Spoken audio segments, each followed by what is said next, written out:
علیہ السلام کی نسل کے 100 بندے قید سے چھڑانے کا جو اجر جتنا بنتا ہے نا پیسے دے کر کے، اتنا اجر 100 دفعہ سبحان اللہ پڑھنے سے ملے گا تمہیں۔ اللہ اکبر۔ ایک غلام کی قیمت، ایک انسان کی قیمت آپ خود اندازہ لگائیں کتنی ہوگی، اور ایک دو نہیں کتنے ہیں، 100 ہیں۔ جب اماں نے سنا نا کہ یا رسول اللہ یہ تو بہت آسان ہے، کوئی اور بھی بتائیے، کچھ اور بھی بتائیے۔ فرمایا وحمد اللہ مئۃ تحمیدۃ، فرمایا 100 دفعہ الحمدللہ کہا کرو۔ یا رسول اللہ کیا ملے گا؟ اللہ کے نبی نے فرمایا صلی اللہ علیہ وسلم نے، وہ لوگ جو جہاد فی سبیل اللہ کرتے ہیں، دشمنوں سے لڑتے ہیں، ان کو اسلحہ کی ضرورت پڑتی ہے، ان کو گھوڑوں کی سواریوں کی ضرورت پڑتی ہے، جو آدمی 100 گھوڑے جس کے اوپر زین ڈال دی گئی ہو، لگامیں ڈال دی گئی ہو، جتنا اجر 100 گھوڑے اللہ کے راستے میں جہاد کرنے والے افراد کو دینے سے ملتا ہے نا، اتنا اجر الحمدللہ 100 دفعہ پڑھنے سے ملے گا۔ دو، جب یہ دو باتیں سنیں کہ یا رسول اللہ یہ تو آسان ہے، کوئی مزید بھی بتائیے۔ آپ نے فرمایا 100 دفعہ اللہ اکبر پڑھا کرو۔ یا رسول اللہ کیا ملے گا؟ فرمایا 100 اونٹ جس کے اوپر سیٹ، جس کے اوپر کپڑے ڈال دیے گئے ہوں، بالکل تیار، 100 اونٹ اللہ کے راستے میں دینے سے جو اجر ملتا ہے نا، وہ 100 دفعہ اللہ اکبر کہنے سے ملے گا تمہیں۔ مزید فرمایا 100 دفعہ لا الہ الا اللہ پڑھا کرو، تو کیا ملے گا یا رسول اللہ؟ فرمایا آسمان و زمین کے درمیان جتنی خالی جگہ ہے نا، یہ ساری نیکیوں سے بھر جائے گی، اللہ تمہیں اتنا اجر دیں گے اس کا۔ یہ معمولی کلمات ہیں، عظیم کلمات ہیں، سبحان اللہ، الحمدللہ، اللہ اکبر، لا الہ۔ اس لیے اللہ کے نبی فرماتے لوگوں ہر نماز کے بعد 33 دفعہ سبحان اللہ، 33 دفعہ الحمدللہ، 33 دفعہ اللہ اکبر، ایک دفعہ لا الہ الا اللہ وحدہ لا شریک لہ لہ الملک ولہ الحمد وہو علی کل شیء قدیر۔ یہ آپ کے سامنے لکھا ہوا ہے یہ کہ ہر نماز کے بعد یہ پڑھا کرو سبحان اللہ، الحمدللہ، اللہ اکبر 33 دفعہ، اور ایک دفعہ لا الہ الا اللہ وحدہ لا شریک لہ لہ الملک ولہ الحمد وہو علی کل شیء قدیر۔ جو بندہ اس پہ باقاعدگی کرتا ہے مرنے کے بعد جنت میں جائے گا وہ۔ اور ہم تو نماز کے بعد فوراً چلے جاتے ہیں، یا نماز کے بعد فوراً کھڑے ہو کر کے سنتیں پڑھتے ہیں۔ اللہ کے بندو چند منٹ بیٹھ کر کے یہ اذکار لکھے ہوئے ہیں، دیکھیں اوپر لکھا ہے نماز کے بعد مسنون اذکار، یعنی سنت کے مطابق ثابت شدہ اذکار تمہاری سہولت کے لیے یہاں پر لگا دیا گیا ہے۔ نماز کے بعد بیٹھیے، 5-7 منٹ لگتے ہیں، 10 منٹ لگ جائیں گے، آپ ان کو اہتمام کیجئے، برکت ہے، فائدہ ہے، فضیلت ہے میرے بھائی، اس پر باقاعدگی کیجئے۔ آخری حدیث سنیے، بات ختم کرتے ہیں۔ حضرت فاطمہ رضی اللہ تعالی عنہ اللہ کے نبی صلی اللہ علیہ وسلم کے پاس آئی، کہنے لگے یا رسول اللہ چکی چلا چلا کر کے ہاتھ پہ چھالے پڑ گئے ہیں، مشکیزہ پانی کا بھر کر کے فلاں جگہ سے لاتی ہوں، کمر پہ نشان پڑ گئے، سینے پہ نشان پڑ گئے ہیں، آپ کے پاس تو نوکر غلام قیدی آتے رہتے ہیں، ایک ہمیں بھی دے دیجئے جو میرے ساتھ تعاون کرے، یہ کام کاج کر دے گا تاکہ میں کچھ آسانی محسوس کروں۔ اللہ کے نبی صلی اللہ علیہ وسلم نے کیا فرمایا ذرا سنیے، صحیح بخاری کی روایت ہے، اللہ کے نبی صلی اللہ علیہ وسلم نے فرمایا ٹھیک ہے تم جاؤ، میں شام کو تمہارے گھر آؤں گا، بلکہ بعض روایتوں میں آپ گھر میں تھے نہیں۔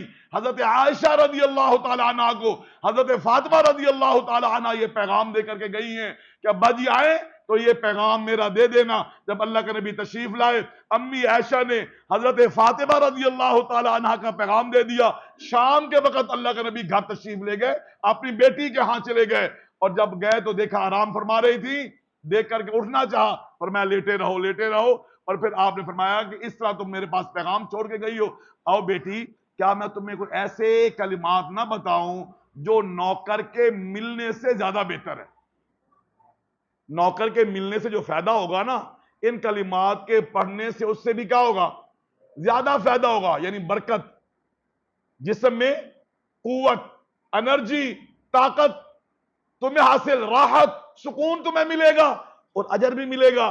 پھر آپ نے فرمایا کہ ایسا کرو، جب رات کو سونے لگو نا 33 دفعہ سبحان اللہ، 33 دفعہ الحمدللہ، 34 دفعہ اللہ اکبر پڑھ لیا کرو۔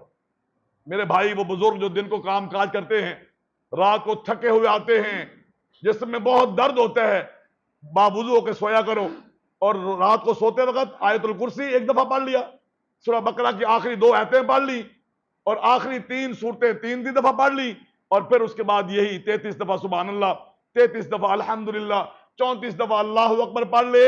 حفاظت کی حفاظت، نیکی کی نیکی، اللہ سے محبت کی محبت، اور ساتھ جسم میں انرجی، تھکاوٹ کا دور ہونا، برکت کا آنا، یہ کئی فائدے ہیں ان کلمات کو پڑھنے کے۔ آئیے میرے بھائیوں، یہ ابھی مہینہ شروع ہو چکا ہے، ذوالحجہ کا مہینہ ابھی شروع ہو رہا ہے، تو اس مہینے سے ہم نے فائدہ اٹھانا ہے۔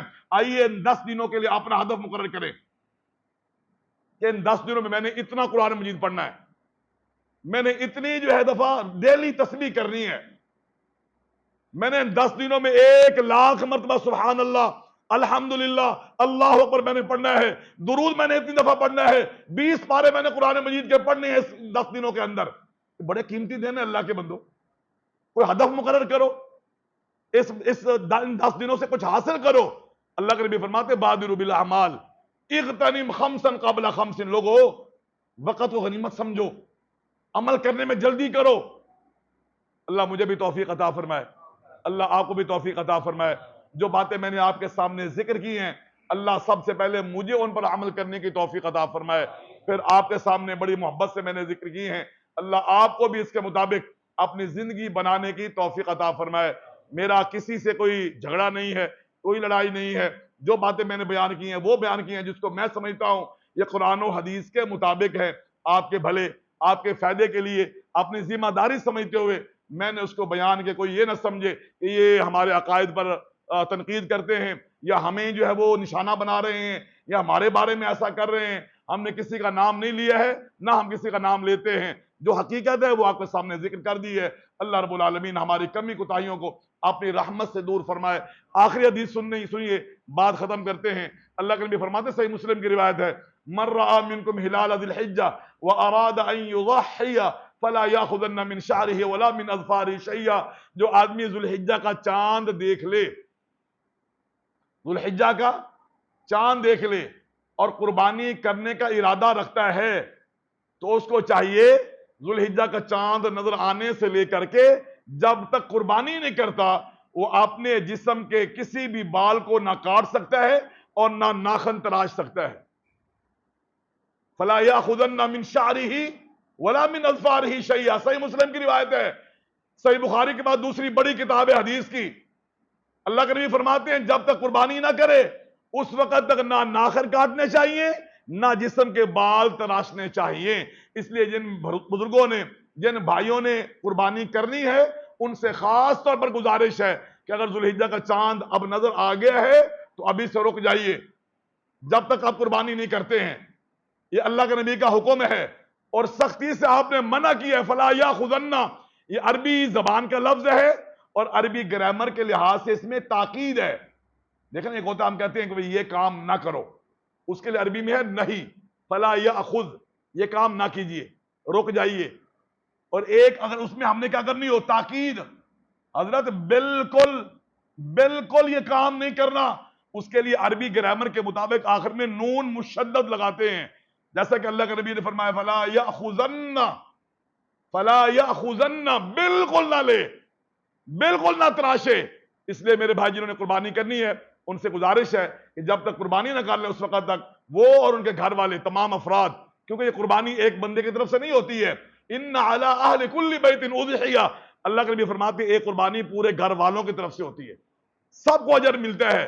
اور جب قربانی سب کی طرف سے ہے تو یہ حکم بھی کیا ہوگا، گھر کے سب افراد کو ہوگا، تو تمام افراد کو اس کا خیال رکھنا ہے۔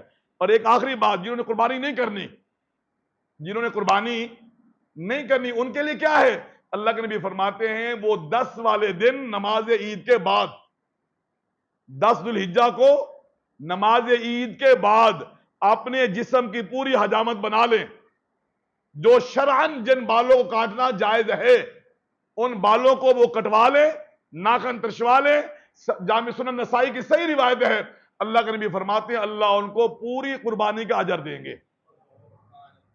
ایک بندہ ہے 40-50 ہزار روپے لگا کر کے قربانی کر رہا ہے، اور ایک وہ ہے جس کے پاس توفیق نہیں ہے، وسائل نہیں ہے، وہ نہیں کر پا رہا ہے، اللہ نے اس کو محروم نہیں رکھا ہے۔ تم 10 والے دن اپنی پوری حجامت بنا لو، ہم تمہیں پوری قربانی کا اجر دیں گے۔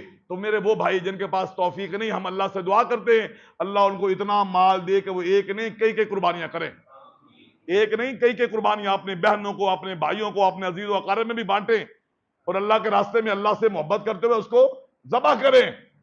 اور اگر نہیں ہے اور اللہ کی طرف سے یہی فیصلہ ہے کہ اللہ نے نہیں دینا آزمائش اور امتحان کے طور پر، تو صبر سے کام لیں، اور جو طریقہ شریعت نے بتایا ہے 10 والے دن نماز عید کے بعد اپنے مکمل حجامت بنوا لیں، انشاءاللہ اللہ رب العالمین پوری قربانی کا اجر عطا فرمائیں گے۔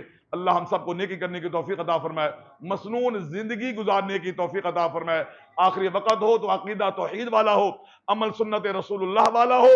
اللہ اپنی رحمت کے ساتھ، توفیق کے ساتھ ہماری زبان پر لا الہ الا اللہ محمد الرسول اللہ کا کلمہ اپنی رحمت، اپنی توفیق، اپنے کرم سے جاری فرما دے۔ وآخر دعوانا ان الحمد للہ رب العالمین۔